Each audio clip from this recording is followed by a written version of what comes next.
Mettre le titre.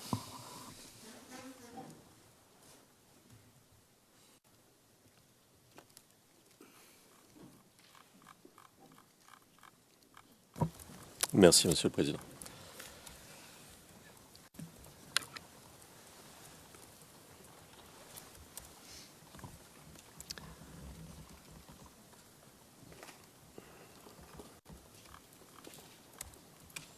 Monsieur le témoin, bonjour à nouveau. Bonjour, maître. Voulez-vous que je vous laisse un petit peu de temps parce que ça va? D'accord. Alors, nous nous étions quittés au moment où vous nous disiez qu'en 2007, votre groupe réclame de l'argent. Et puis ensuite, vous nous avez expliqué que vous avez fait à nouveau, vous, le groupe, profil bas. C'est bien ça? Jusqu'aux élections de 2010. C'est bien ça? Oui. D'accord. Et alors, vous vous manifestez à nouveau, et vous nous l'avez expliqué, pour, en septembre 2010, réclamer de l'argent.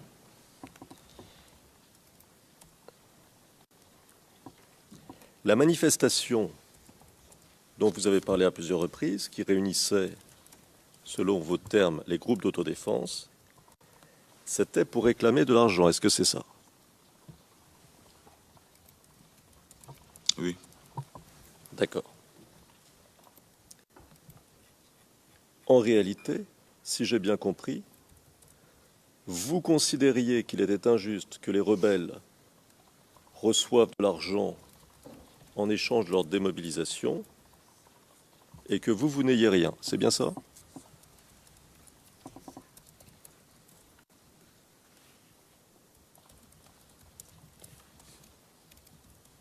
Oui, c'est cela.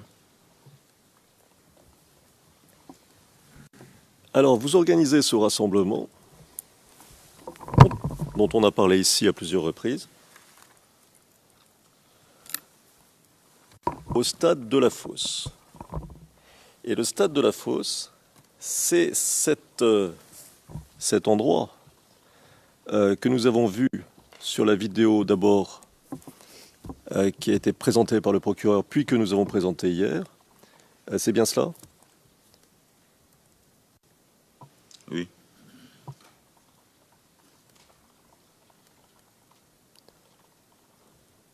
Pourquoi est-ce que ça s'appelle stade? Parce que je n'ai vu ni terrain de sport, ni tribune.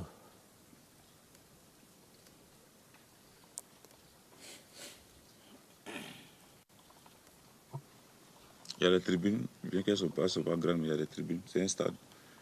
Bon, c'est un peu, l'état est un peu désuet, mais c'est un stade. D'accord.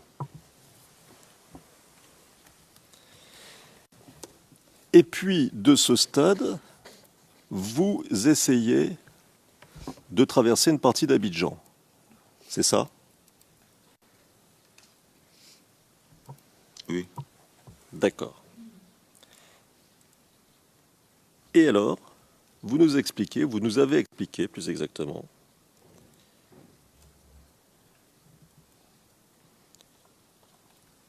que la police, donc nous sommes en septembre 2010, que la police vous avait intercepté pour vous disperser. Est-ce que c'est bien ça?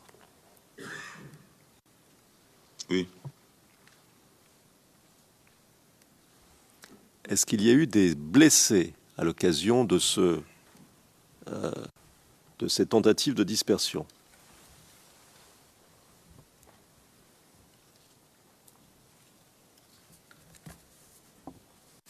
Oui, mais rien, pas de cas graves en tout cas.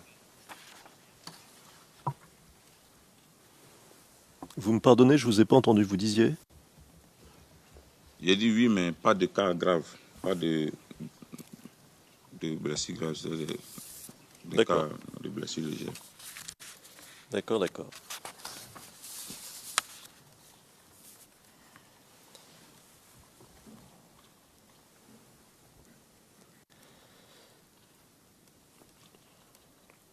Vous vous souvenez nous avoir parlé, et je passe à autre chose, de la marche du 16 décembre. On en a beaucoup parlé hier. Et vous nous avez dit que vous n'aviez pas été autorisé, du moins à jamais, à porter des armes. C'est bien ça? Oui. Qui vous a ordonné de ne pas porter d'armes?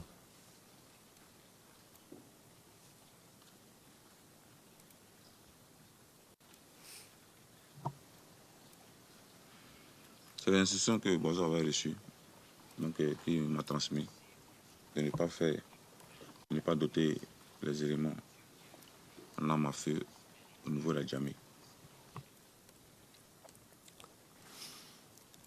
Instruction reçue de qui?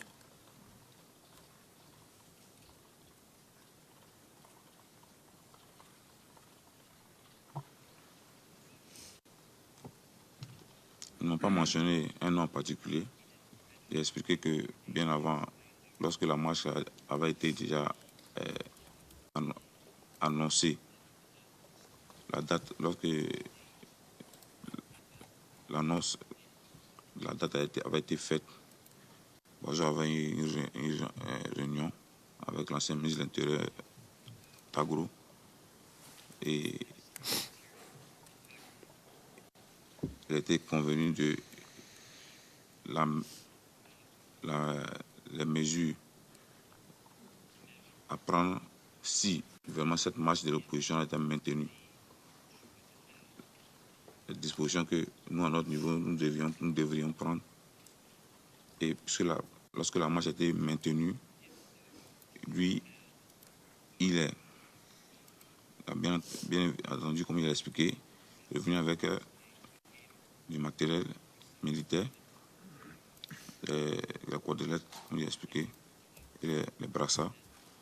Donc, comme il a dit, lorsqu'il a reçu l'appel, mais comme je m'ai gardé de donner le nom de quelqu'un, puisque je ne lui ai pas posé la question pour qu'il me dise, bien entendu, que bien que j'étais à côté de lui. Donc, les instructions pouvaient être données par les autorités. Il s'agit de la sécurité. D'accord.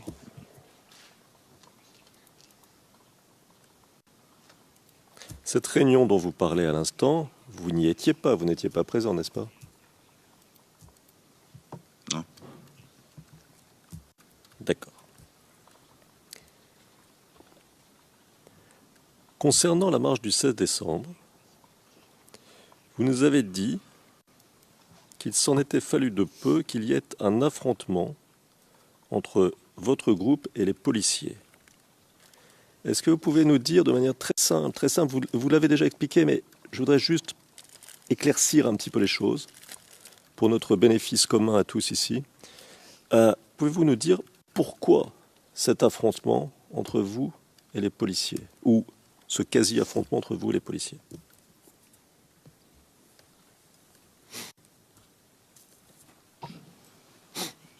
Le commissaire du commissariat qui est juste à côté de la base s'est plaint du fait que nous détenions des marcheurs dans nos locaux et que ce n'était pas légal. Et donc, nous avons demandé de les libérer. Ou si nous jugeons qu'ils étaient en infraction, il fallait qu'on lui remette que c'est lui qui était habilité à garder un individu en infraction à vue. Donc c'était ça qui était l'objet de ces échanges-là. D'accord. Alors, à la suite de cet incident, les policiers vous ont obligé à fermer votre local, c'est bien ça?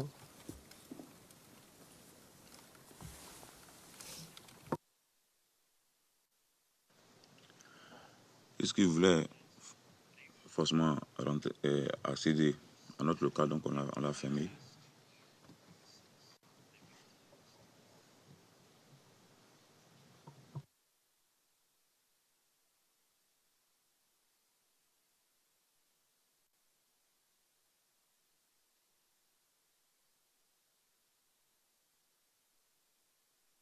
D'accord. Alors, ce local dont nous parlons maintenant, et que vous aviez mentionné il y a quelques jours, il s'agit de ce que vous appelez la base, c'est-à-dire l'appartement de Boiseau. Est-ce que c'est cela? Il s'agit de celui qui abritait le bureau.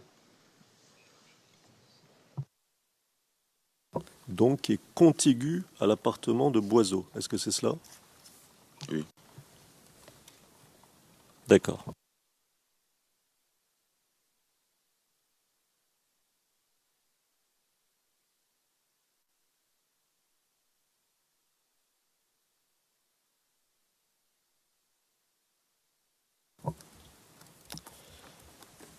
Monsieur, vous nous avez dit, vous êtes trouvé le 12 avril 2011. Le 12 avril 2011, c'est-à-dire le lendemain de l'attaque contre la résidence présidentielle. Le 12 avril 2011, au palais présidentiel.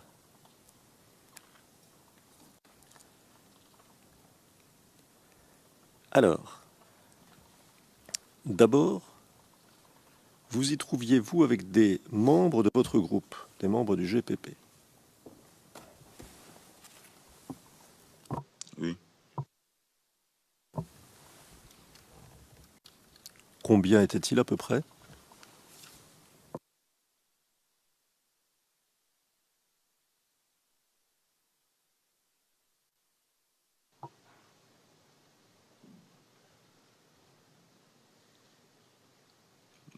Au départ, le nombre des humains avec qui j'étais là-bas était de 60 personnes. Mais ce jour-là, on t'a manqué ça, mais peut-être dit entre 35 et 40 personnes comme ça. Vous pouvez nous citer des noms de membres du GPP qui étaient avec vous ce jour-là au palais présidentiel?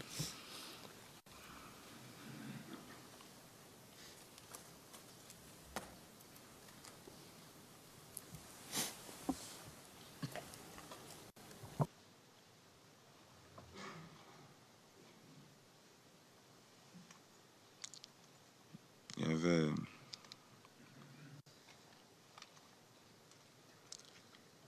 Esso Wilfried Léger,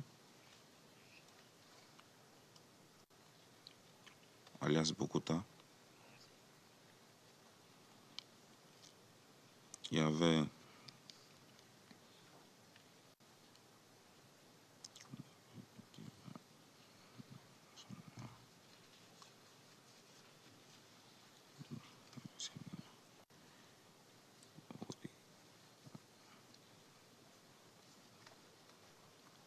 il y avait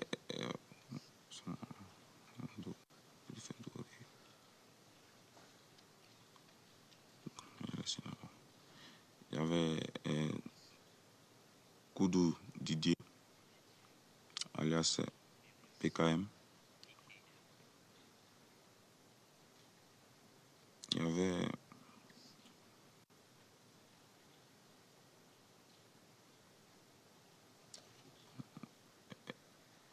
Nguessan Nzoro Grégoire.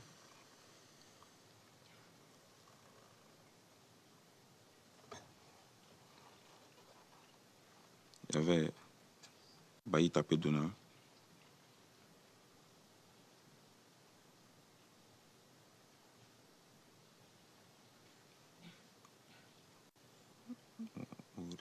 Son prénom.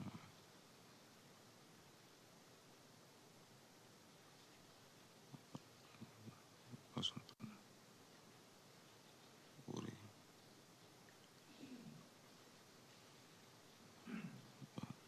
Il y avait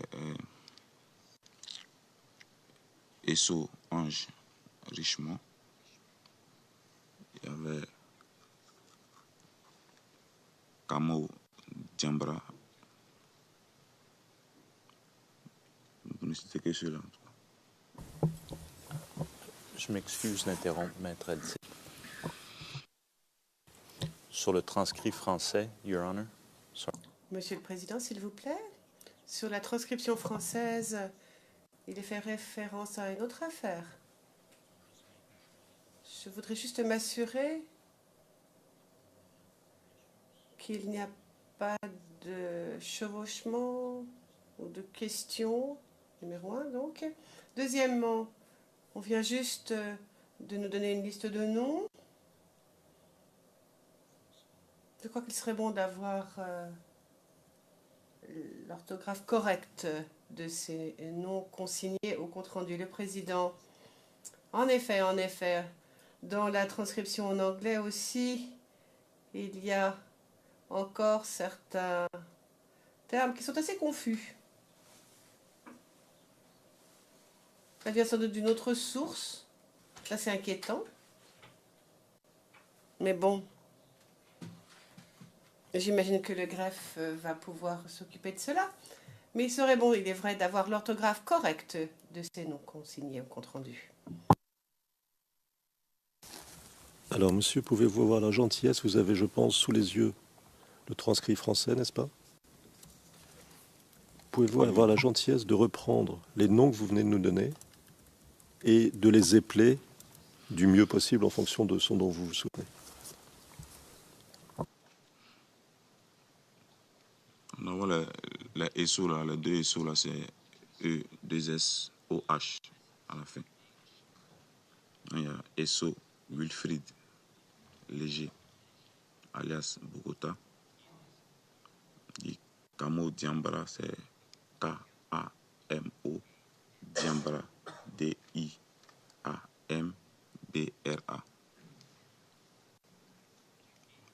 Nguessan, c'est N apostrophe G-U-E-2-S-A-N.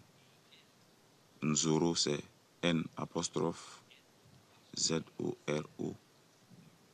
Grégoire. Et Bailly, tapez Donald, B-A-H-I. Tapez T-A-P, accent aigu, Donald. Et donnez Koudou Didier, c'est K-O-U-D-O-U, et Didier.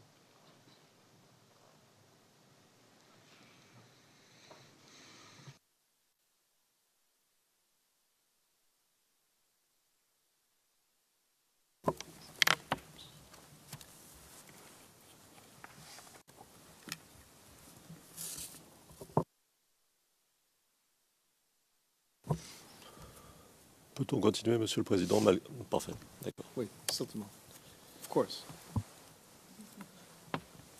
Alors, Monsieur, Of course. ce jour-là, le 12 avril 2011, ça faisait combien de temps, combien de jours que vous étiez au palais présidentiel?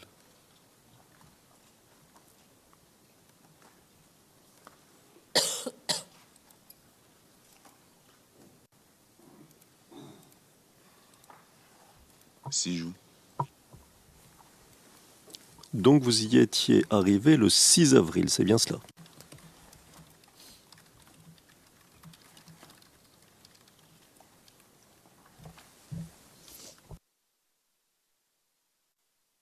Oui. D'accord. Quand vous dites... Dans la nuit du 5 au 6. Bon, on était déjà le matin. Oui. D'accord. Most of your reply was not. L'essentiel de votre réponse n'a pas pu être capté par les interprètes. Alors, rappelez-vous qu'il faut que vous parliez clairement, s'il vous plaît, monsieur le témoin. Merci. Khalkit, c'est à vous. Parce que après minuit, on parle déjà du... Après minuit, c'est déjà le 6. Donc,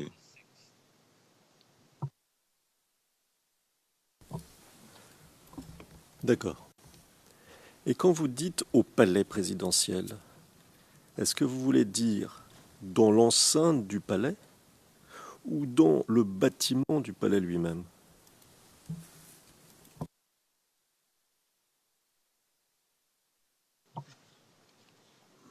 Dans l'enceinte.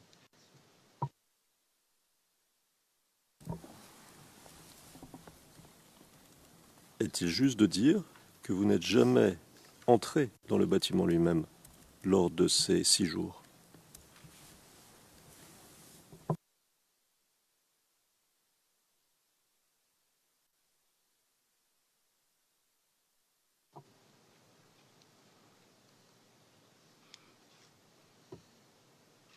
Bon, dans le bâtiment principal, non?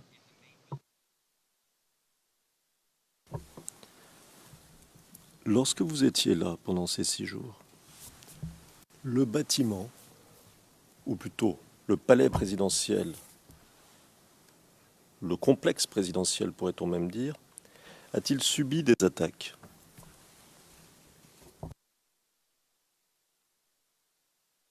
Oui. Quand?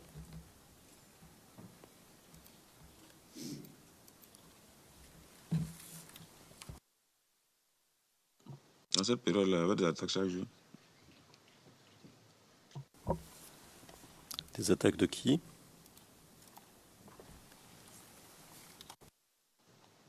Il y avait les FSI, il y avait les hélicoptères français aussi qui se positionnaient, qui tiraient sur l'enceinte et aussi sur la marine.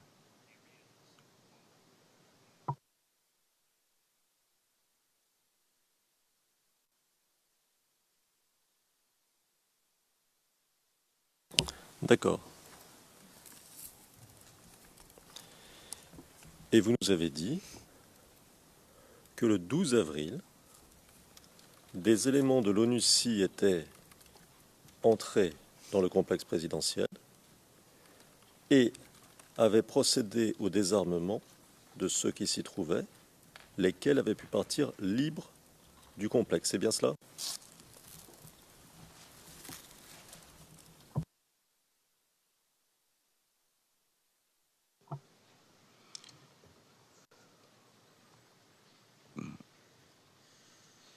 Ils ne sont pas rentrés directement puisque c'est nous qui occupions les lieux. Mais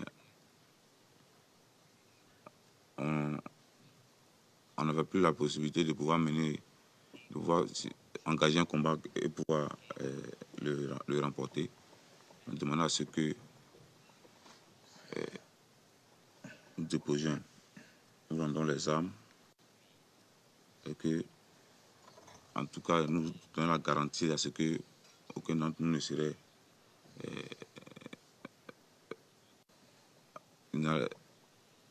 en tout cas, il n'y avait aucun risque pour notre intégrité physique. Donc, c'est ce qui s'est passé. Donc vous-même, si je comprends bien, avez remis vos armes à des membres de l'ONUCI, c'est cela?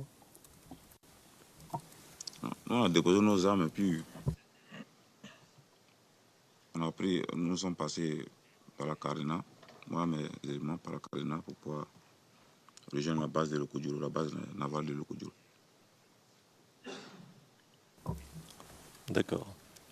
Et vous avez fait cela sous contrôle de l'ONUCI. Il y avait, je suppose, des soldats de l'ONUCI. Oui. D'accord. De quelle nationalité ces soldats? C'était un contingent togolais. D'accord.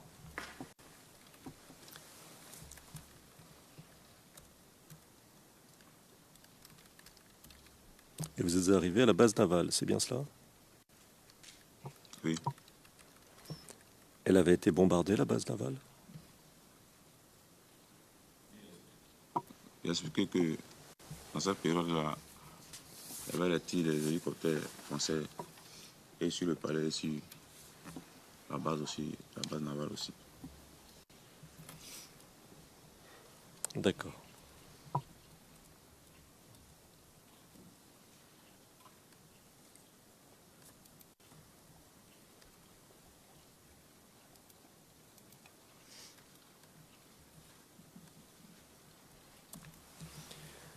Au moment de remettre les armes, ou plutôt de déposer les armes entre les mains des contingents de l'ONUCI, vous nous avez expliqué que vous n'aviez pas part à la discussion parce que vous n'aviez qu'un rang, vous aviez un rang hiérarchique trop bas pour avoir part à la discussion et aux décisions. Est-ce que vous vous souvenez de ça? Oui. D'accord.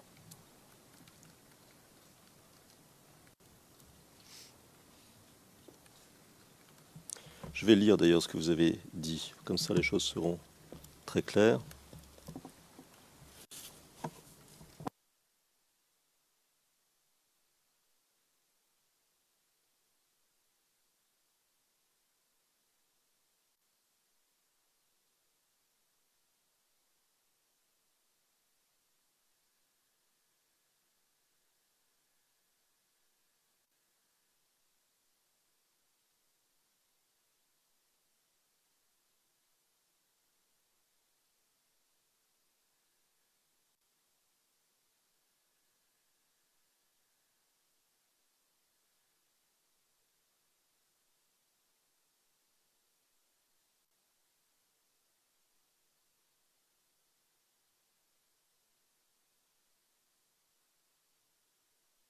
Alors, c'était le 31 octobre, et c'est la page 45 du transcrit français, ligne 7.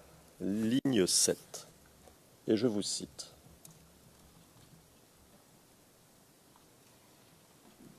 À une réponse, je pense que c'est le procureur qui vous pose la question. À une question, je pense que c'est le procureur qui vous pose la question.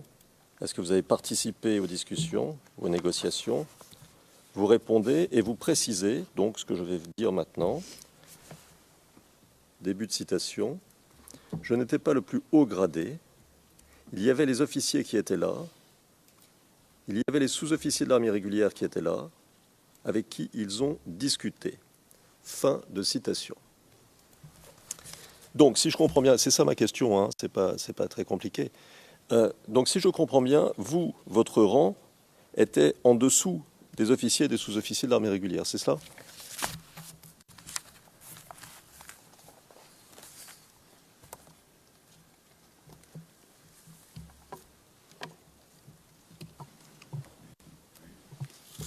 D'accord.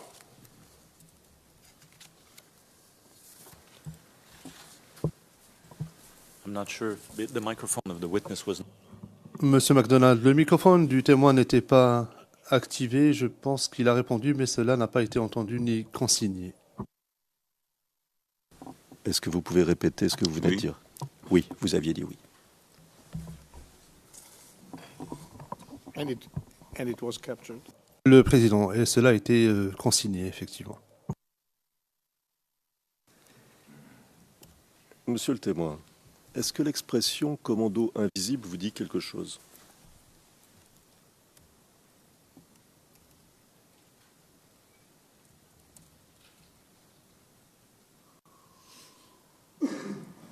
Oui. Pouvez-vous nous dire ce qu'était le commando invisible très rapidement, hein, de manière simple?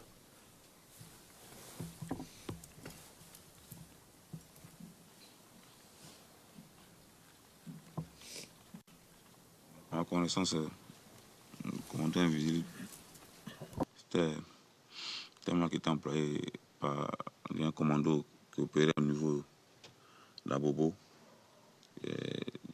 qui était dirigé par Ibrahim Koulibaly, alias Ibé. Donc c'était ces personnes-là qui étaient taxées de commando invisible.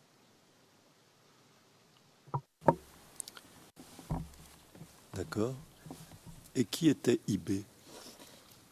Je veux dire, c'était un supporter de quelqu'un. Pourquoi? Qu'est-ce qu'il faisait? Quel était son but, si vous le savez?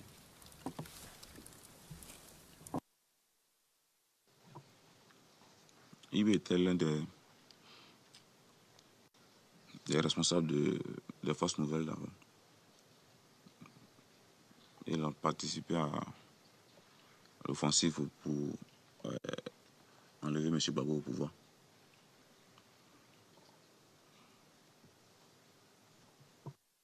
D'accord. Alors, comment faisaient-ils? Quel était leur modus operandi, si je puis dire, leur mode opératoire, leur manière de faire les choses?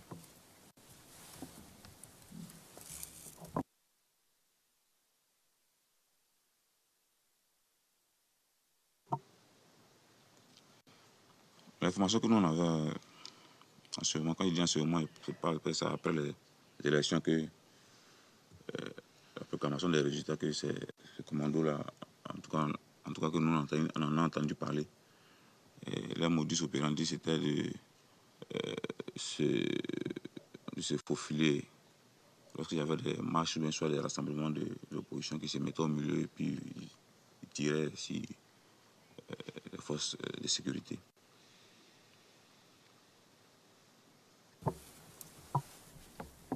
Donc, si je comprends bien, leur mode opératoire, c'était pour s'en prendre aux forces s'en prendre aux forces de sécurité, de se cacher au milieu de la population, c'est ce que vous dites? Oui, c'était en tout cas l'information qu'on avait, c'était ces informations-là que nous on avait. D'accord.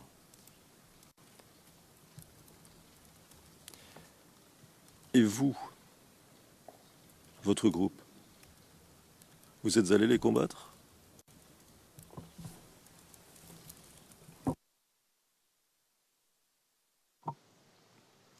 Il y a Magui qui a mené des opérations conjointes avec des éléments de la BAU. La période là, je pense que c'était dans le mois de décembre, après que lors d'une marche de protestation de l'opposition, il y avait eu l'un des blindés de la BAU qui avait été incendié au niveau de Abobo. Donc, il y avait ces missions-là. Puis, dans cette période-là, moi aussi, j'ai mené des opérations avec des forces de défense et de sécurité dans la commune là-bas aussi.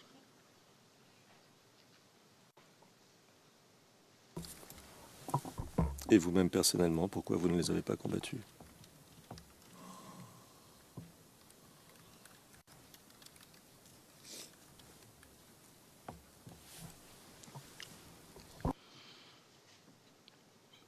D'abord, quand on parlait de commando invisible, on parlait de thème invisible parce que c'est le commando qui frappait, qui frappait et en même temps s'évanouissait dans la nature. Donc, le combat. They would strike.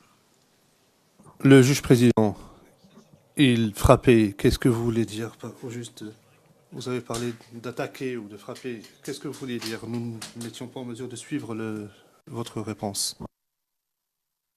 Lorsqu'on parlait des attaques de commandos invisibles, ce n'était pas des attaques où il y avait des combats en tant que tel dans cette période où j'en parlais. C'était, comme il a dit, il se fondait au milieu de la foule, il faisait feu, ou bien soit pendant qu'il y avait des patrouilles des forces de défense et de sécurité, il les surprenait et il les tirait dessus. Donc, pour les combattants, le thème invisible était employé parce que vraiment il était presque insaisissable. Donc, et tout ce qui est la question de pourquoi nous n'avons pas combattu, les éléments ont expliqué que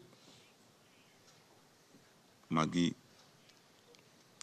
a mené des opérations avec la BAU, les éléments du colonel Loba au niveau d'Abobo. Et nos éléments aussi qui ont été intégrés au niveau des forces de défense et de sécurité après les élections. Ceux-là aussi ont été envoyés à Bobo. L'armée, les forces de défense et de sécurité de l'armée les ont combattus. Donc ce n'était pas à nous de prendre les devants. Il y avait un dispositif sécuritaire qui était en place. Nous, on appuyait et en même temps aussi on défendait nos positions. Donc, ce n'était pas une initiative, ma propre initiative, je ne peux pas me lever et puis prendre certaines décisions. Parce que la période en question, on parle de décembre, décembre 2010 à janvier 2011,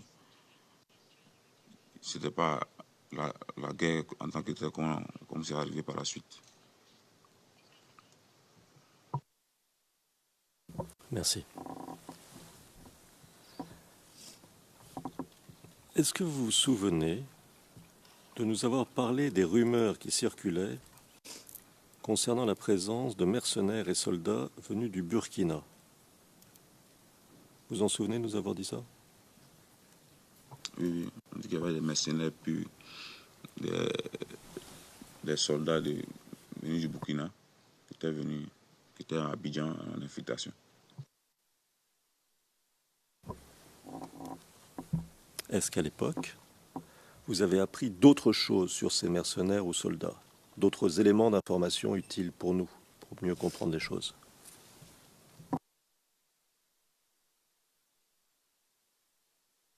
L'information qu'on avait chez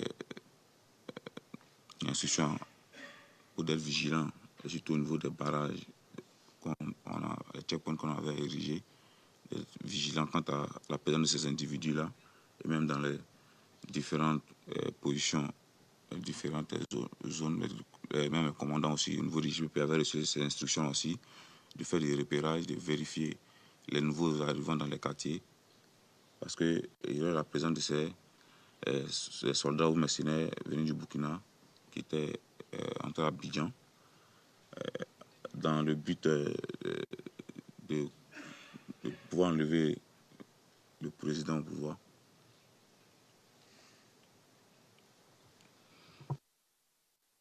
D'accord.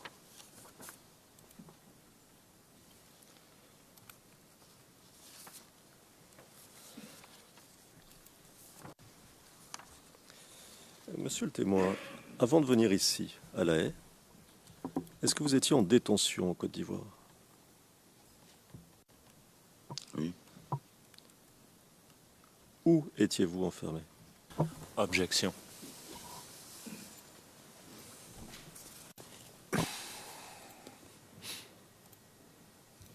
If need be,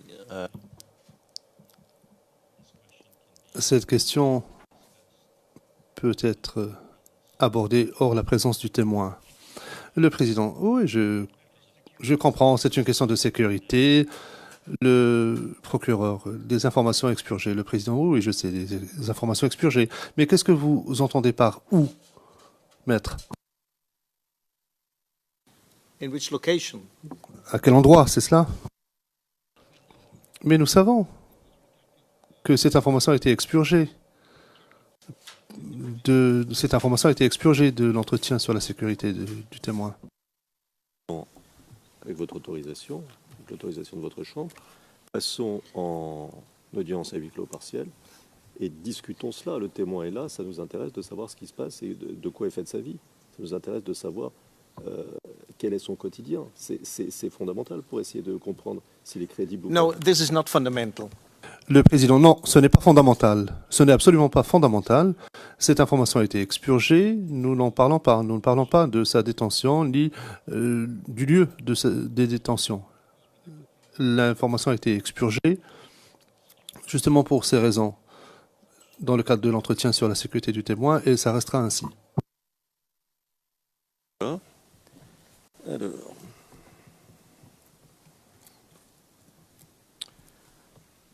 avant que mon confrère se lève à nouveau, je vais continuer à poser des questions sur la détention. On peut le faire en audience à huis clos partiel si vous le souhaitez. Pas sur la localisation, votre position est tout à fait claire, mais sur d'autres points concernant la détention. Si vous préférez, on peut le faire à huis clos partiel. Well, let's go into private session. Le président, bien, passons à huis clos partiel.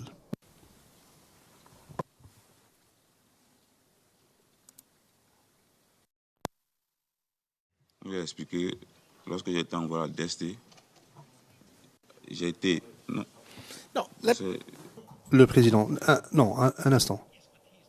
Oui, il me demande simplement quelque chose. Pour le moment, nous sommes en audience publique, monsieur le témoin. in this moment, we're in public. Nous sommes en audience publique en ce moment. Si vous devez dire quelque chose, dites-le, mais sachez que nous sommes en audience publique. ça peut.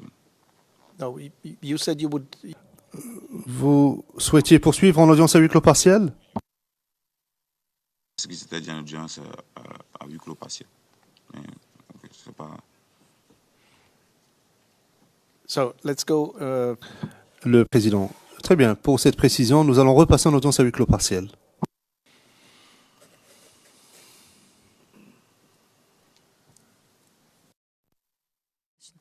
La greffière d'audience, nous sommes en audience publique. Le président, merci. Maître Altite, poursuivez. Merci, Monsieur le Président.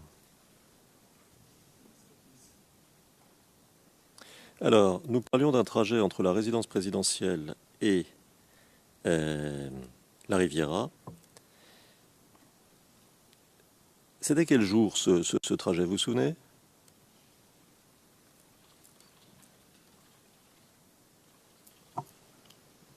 Le 4 avril 2011. D'accord. 2 jours, 2 nuits?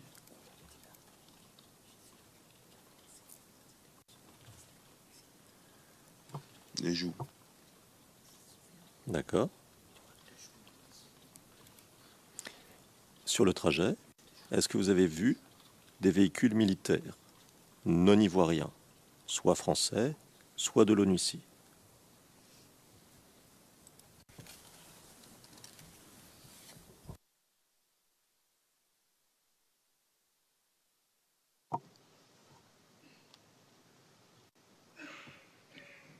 Les véhicules.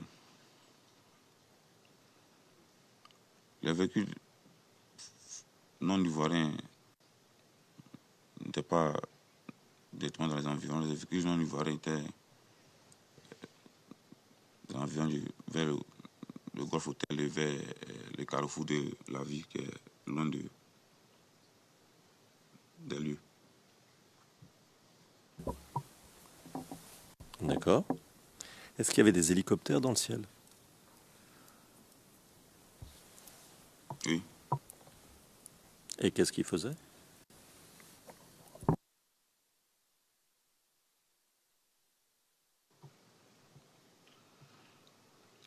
Les hélicoptères, ils survolaient, puis par moments, ils faisaient feu vers les forces de notre camp. Pour qu'on comprenne bien, ils faisaient feu sur l'armée ivoirienne, c'est ce que vous dites? Oui, oui.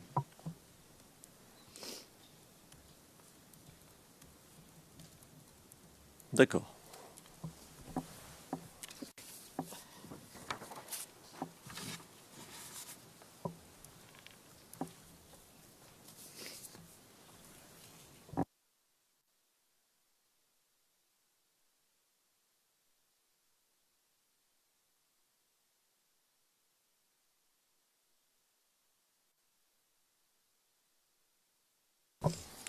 Dites-moi, j'ai une question. Vous avez parlé à un moment de colliers qui s'activent pendant la nuit et par lesquels vous vous reconnaissiez. Vous vous souvenez de ça? Les chapelets. Des chapelets. Est-ce que vous pouvez répondre pour les besoins Chapelets. D'accord. Donc, si je comprends bien, des chapelets luminescents, c'est ça? Oui. Et ça, c'était le moyen de reconnaissance des membres du groupe, c'est ça? C'est pas tout le GPP, j'ai dit que c'était au niveau du BCL. Et c'était au niveau du BCL, c'était un signe de reconnaissance. D'accord.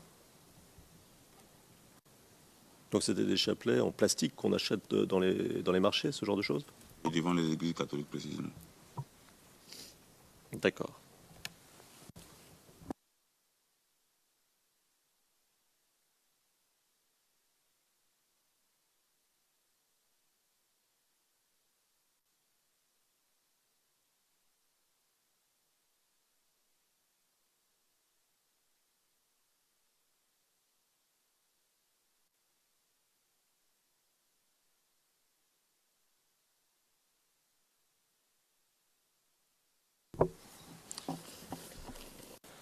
Bien, Monsieur le Président, je crois en avoir terminé avec mes questions.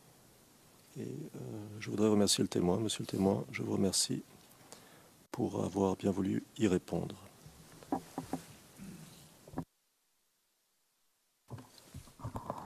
Thank you.